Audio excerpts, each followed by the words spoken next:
Hi, welcome to the Property Show. I'm Jayashree Kurup. I'm editor at MBTV. I have with me Kamal Sagar. He's the founder and CEO of Total Environment in Bangalore. Kamal, it's a pleasure to have you on our show. Thank you. And Pleasure to be here. a group that has always focused on design, on aesthetics, and on usability, and always commanded a premium because of that. What we notice is that in all our surveys, in the post-COVID world, the world has suddenly realized that a home was not just some place where you could come and crash in the evenings. It's a place that you must be comfortable with, that you should be able to live, work, share with others. So, Kamal, help me understand your philosophy of design, and what do you think is the post-COVID design philosophy? So, first, so your first question about how do we look at design? I think when we started out, it was as architects, we were designing buildings, and and we decided to also build them so that they could get built well. But I think as we started working with people, what became very clear for us is to understand each of the families that's going to use our spaces and then design for them. We wanted to create that connect. Actually, it all started with also building these relationships. For us, every customer was like a good friend. They were all when we started, they were all our age group. They were friends actually. They came in through friends. So it was like just sitting down with them and understanding what they want, and then trying to design around. And the easiest way to do that was to think about it as if you're designing for ourselves, right? So if you just do that, it's very easy. You think about how what you would want in a beautiful home, how you would want different spaces to work, and after understanding from a family, a customer family, you would fine tune some of those things to make sure it works for them. There may be some things which are different from how it works for, say, for us. So it's always been about that. And I think the other realization at that stage was that uh, design in this area of housing was always largely driven by commerce, by commercial requirements of achieving a certain FSI, achieving a certain price so that it can sell. And it had to be marketed well, so it needed to look glamorous in brochures. So it was driven by those kinds of needs rather than actually understanding how a family is going to use this space and therefore what should you be doing. For us, naturally, what came was that to our minds when we were designing was that there is this family that's going to use it. We need to design for them, and we need to think about how the space is really going to work. And so one of the simple things that came to mind at that time was that one very basic thing was that how can you call a home if it doesn't have a garden? So the first thing is that every single home, whatever floor it's on, every single apartment needs to have a garden. It needs to be the materials need to be warm and they need to age beautifully. We don't want something that looks very good on day one when you hand over, and then 5 years later looks drab and looks ugly. So we wanted materials that will age gracefully. Also wanted to work with materials that are warm, that give you the sense of a home, not the cold tiles that everybody was using or the aluminium windows or stuff like that, which is okay in an office building. It's okay in those kind of spaces, but not in a home.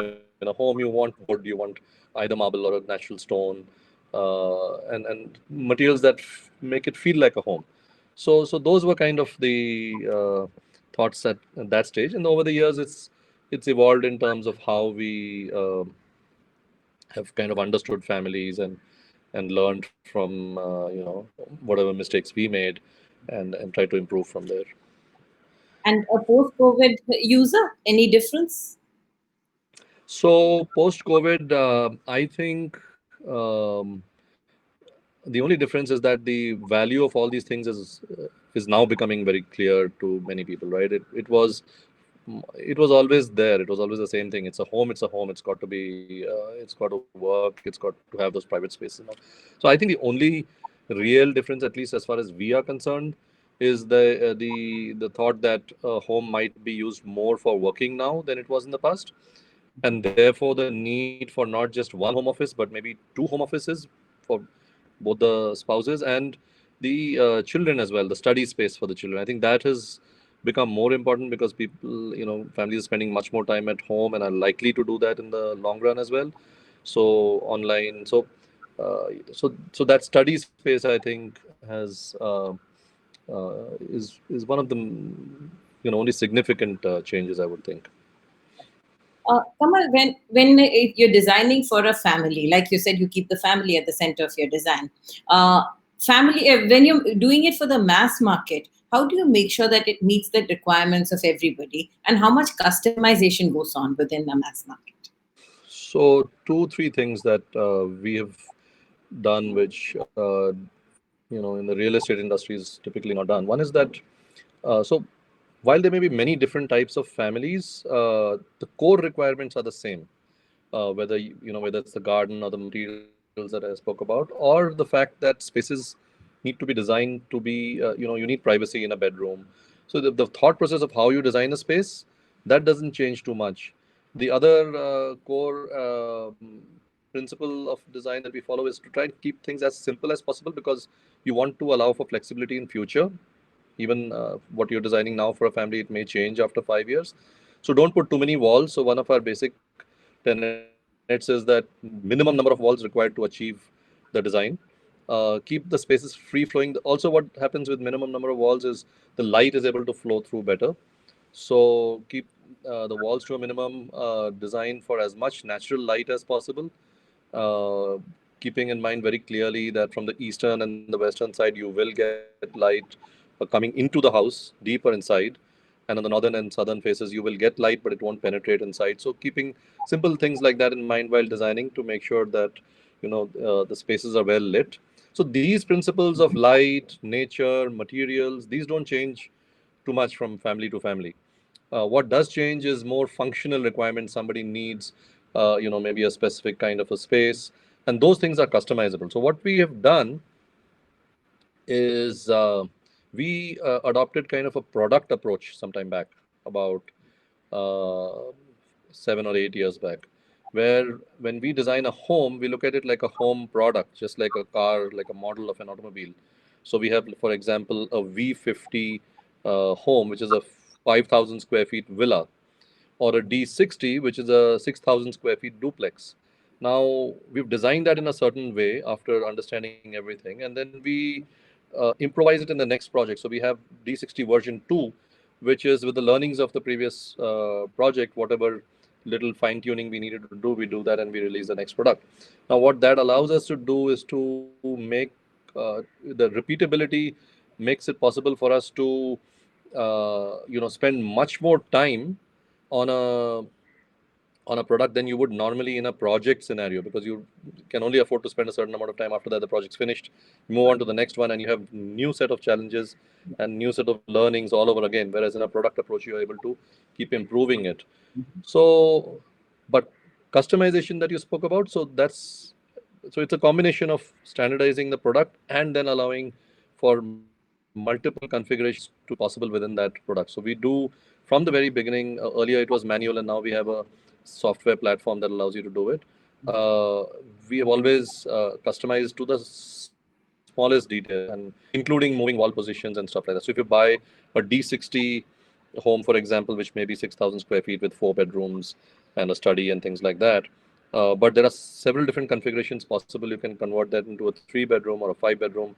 You could have a artist studio there, or you could have a two maids rooms, or all kinds of different configurations. So you can customize not just the spaces but also the materials, and then going down to shelving, down to the spacing of the shelves in the wardrobe, or the position of the light fixtures and the switches. So it has to be configurable, and I think in the long run, it's everybody's going to have to do that.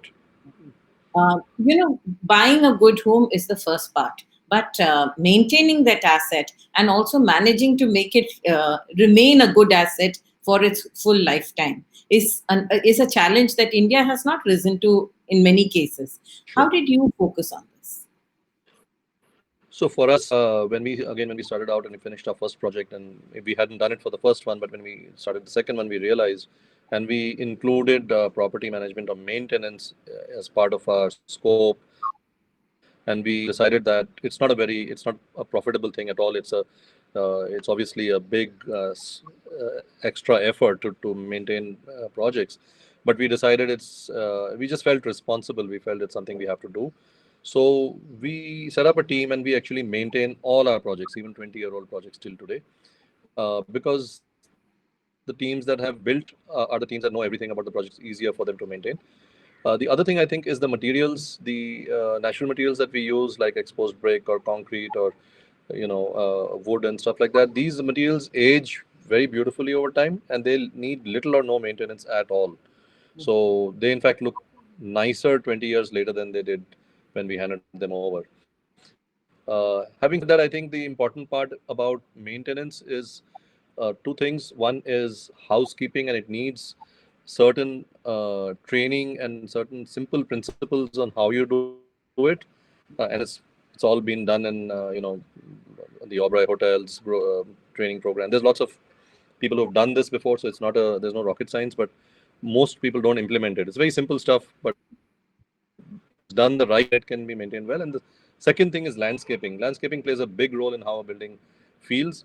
If the landscaping is not really kept afresh and alive and really flourishing all the time, then it can make the building feel old. So I think it's a combination of just good housekeeping and good landscaping, and the building can look good. Tell me, how long do you plan your buildings for? What is the life of our residential buildings?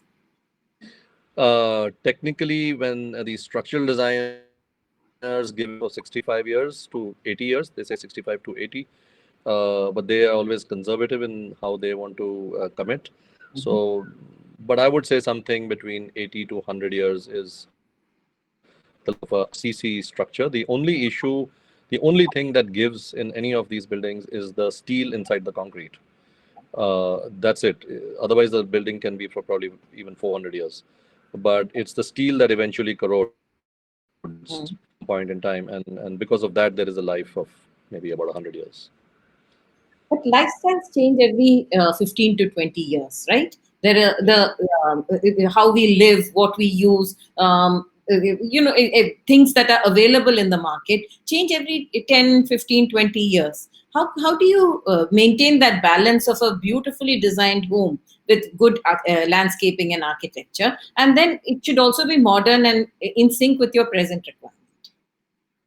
So there actually we believe very strongly that there is two. So if you design with a certain, if you follow a certain trend or a certain fad that is very popular at that point in time, that is the thing that goes out of fashion after 10 years, and then you feel it looks stale and you want something fresh. But if you don't follow any of those, and if you just design based on the needs and simple principles, I have not felt, I feel if you do it that way, the design is timeless. And we have built buildings 20 years back. I do have mails from customers telling me that they're as happy today as they were 20 years back. They don't see the need for any change. It's because it's got all the simple principles and it's not following a certain style. Now, for example, if you did something in a Swedish style or a Japanese style or an Italian style or Rajasthan, something like that, that is something that would, after some point in time, you would get bored and say, I want something else. But as long as you're not following a certain style or a fixed, trend or a fad, it doesn't really need that substantial change. What you would want to change is maybe things like gadgets and fittings and fixtures, and when there are advancements more from a functionality perspective, and those are easier to change. So you can just replace it with something, but you don't need to break down walls and things like that. Yeah. At the same time, if there is a large change in for example, the house was purchased by a family and now their children, and there's a completely different need, then we do offer in our homes to, completely revamp them, and we've done that as well. So we, just like any other architect or design firm would do. Does good design also cost more? You're talking about the design cost or the materials cost? No. I'm looking at something that is well designed, right? Will I Yeah. also So have to pay a premium for that? let me put it this way: it doesn't cost more, but it costs more than cheap stuff. So Good design in itself doesn't cost more. Okay, Mhm. but good quality materials do cost money. So you can get cheaper options. You can do simple things like use 16 thick marble instead of 20 and it will be cheaper, but it'll give you trouble down the line. Uh, so good quality costs money, not good design. Good Sure. design, in fact, will save you money. Bad design will cost you much more. How does a consumer assess? For instance, you said 16 and 20 How does a consumer assess that this is good quality? So that's the problem of this industry, right? So your consumer cannot assess. So the only way a consumer can assess over a period of time is with the brand and the reputation of a company. So after 10, 20 years, each company has its own reputation for having delivered something, and that's when you buy based on that reputation. It's very, very difficult. Our industry is completely riddled with, and worldwide, not just in India, with opportunities to, you know, where you can, the spec can be the same thing in the brochures of three different companies and three different projects, but what you actually get is completely different. Right? So everything comes with grade one, grade two, grade three. You buy tiles, the same tile comes as grade one, grade two, grade three. Now, how does anybody know which one you bought? So it's tough, and I think it's a struggle even for people like us to even to deliver, right? Because we also have to know at the back end what's going on, Yeah. and simple things like material masters, for example, is something we had to create from scratch just to understand what a material is and how do you qualify it, how do you rate it, how do you, when you're buying it, how do you know what you're buying? So it's a challenge in this industry worldwide. It's Kamal, when I'm living in a house, 5 years down the line, 10 years down the line, 20 years down the line, is there something that I should know, rules of thumb that I should know, so that my asset quality remains good? Yes, absolutely. So what we do is when we hand over a home, we give customers a checklist, which has frequency of maintenance for different things. It says that if you have a wooden deck, please get it repolished once in a year.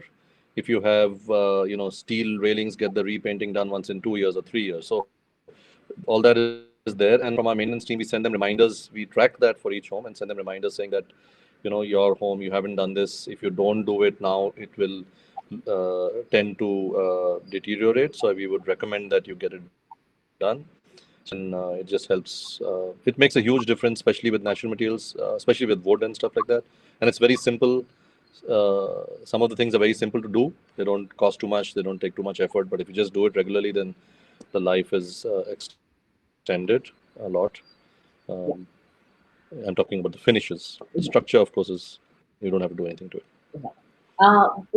We did this in traditional architecture, right? Whether it was the Havelis or the Taravats or the Chettinad houses, there was always a maintenance Yes, pattern that you had to go through, right? yes. There has to That's be that. essentially what we're Absolutely, saying.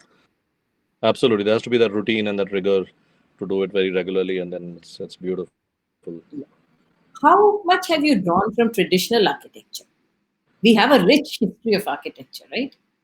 Yes. So I would say we've drawn a lot in terms of concept, but not in terms of motifs or uh, not so much in terms of the language or the vocabulary, but more in terms of concepts. So the concept of courtyards, the concepts of how spaces open out into gardens and things like that. Um, uh, Scale, for example, we like to keep our buildings low and inviting and not make you feel small, but make you feel very welcome. So all those kinds of concepts, low entrances, simple entrances, not some of it is in traditional architecture. There's both. There's also the very imposing, but then those are not in homes. Those are in temples and other kinds of buildings. Um, so we have drawn from those concepts and those ideas, but we have consciously stayed away from any use of any kind of ornamentation or design elements that will we have never tried to take that and just put it into our design, because like I said, those are the things then after you might feel you want to change it. So We've kind of kept them very simple and minimalist in that sense. Green is a double-edged sword, right? Green makes it warm, inviting, very good to feel. But green is also difficult to maintain in terms of if you don't do it well, the seepage is a problem. The walls, creepers going on the walls is a problem. How do you balance that? No, no, so there's no problem at all. I think the issue is in all these things, there are some very simple and very basic principles. And it goes back to our education system, right? In our schools, we are taught to mug up stuff instead of understanding stuff. And that's where the problem originates from, even in the construction industry. If you simply understand some simple principles, then it's very easy and there's no rocket science to it, to how to design a terrace garden which will not leak, how to build walls where you will not have leaks. But people, when they don't do those simple things, then there's a problem. But so one is about leakages. So if it's done the right way, if the drainage is taken care of more than, I mean, waterproofing obviously is very important, but even more important is the drainage. If the drainage is, if it's designed so that the water doesn't stay, just goes out, then you're very unlikely to face any problems with seepage. Two, in terms of just maintaining a garden, I think simple things like a drip irrigation system, it doesn't cost anything much at all. And you can do both subsurface irrigation as well as over the surface. And that takes care of most of the stuff. You don't really need to do too much. And but end of the day, yes, like any other good product, you have to care for it. So if you buy, if you buy a home that has a garden, and we assuming you're buying because you like gardening and you like nature, and you will spend a little bit of time. You don't have to spend hours and hours, but just a little bit of time in the garden will make it work much better.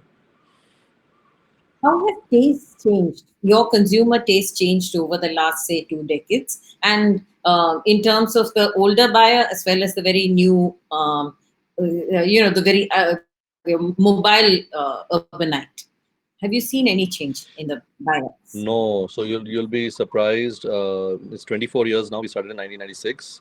Very little has changed, and I'll tell you why. It's also a lot to do with Bangalore. In places like Bombay and Delhi, a lot of what you do in your home is to show to others. You do it because you want to show everybody else that you've arrived or that you've got a beautiful home, and then you want to show these things in the home. Uh, to show. Whereas in Bangalore, the culture is very different. People are more doing it for what they need in their home.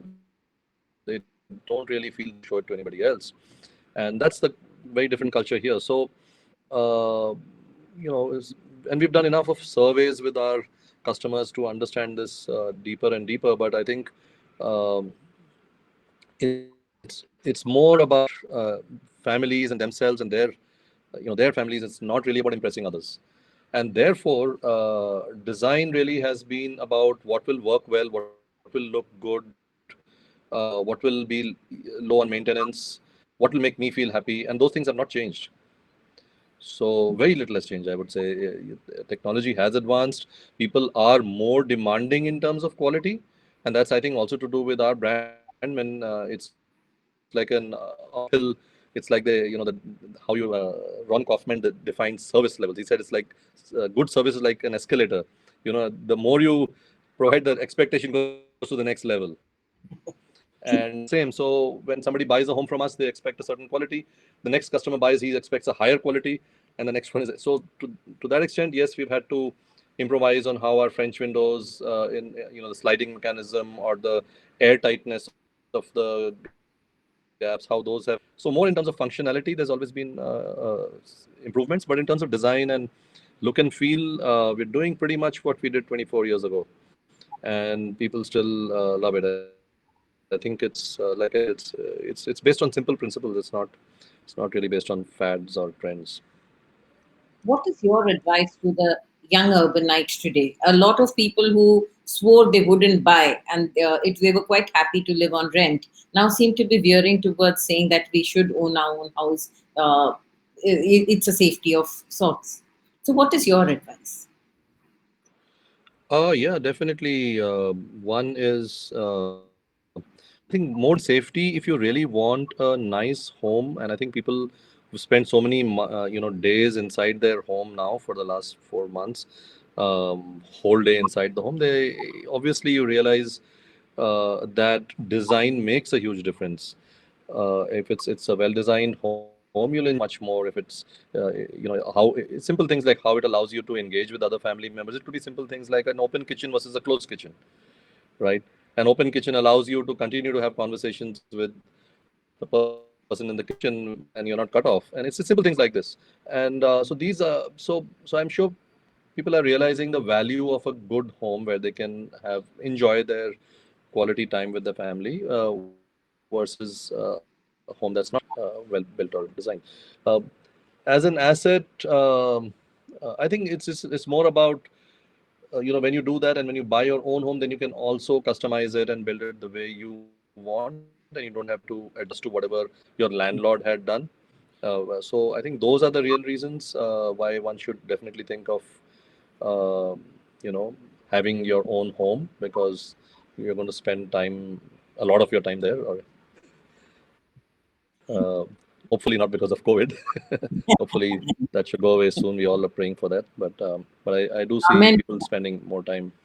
I think more Absolutely. because of the learnings about how you can work remotely, and there's no wide travel in the traffic so much. I'm pretty sure some percentage of the amount of time you spend at home will increase now permanently. What about color, the amount of ventilation there is? All this adds to the mental health of the person who's inside the house. Do you spend a Ventilation, yeah. light, natural light for sure. Ventilation is a little bit of a double-edged sword in cities like Bangalore, where the dust levels are very high. There are some parts of the city where it's very calm, and it's very dust-free and it's nice. There are other parts where the dust levels are so high that even if you have really good breeze and all, you still keep it closed because you don't want the dust coming in. But yes, absolutely, both natural light and natural ventilation definitely affect mental health. Even materials, there's mental health and also physical health. So simple things like, for example, a hard material like a tile, like a vitrified tile or a granite flooring, because it is hard, you don't realize it, but you tend to walk a little stiff to avoid slipping. It's just a little bit. It's in the back of your mind. You don't even notice it. But over a 15-year period of doing that, it does affect your back. And there are studies to prove this, right? And whereas a softer material like a marble or a wood or anything that's soft, or like a kota stone, which is, it's a stone but it's soft, so you get a grip on that, so you don't need to be stiff when you walk. So it's healthier. So there are things like this. So it's both physical as well as mental health. Kamal Sagar, it's been an absolute pleasure talking to you. Thank you so much for joining us. Thank you. It's been a pleasure. Thank you very much for inviting me.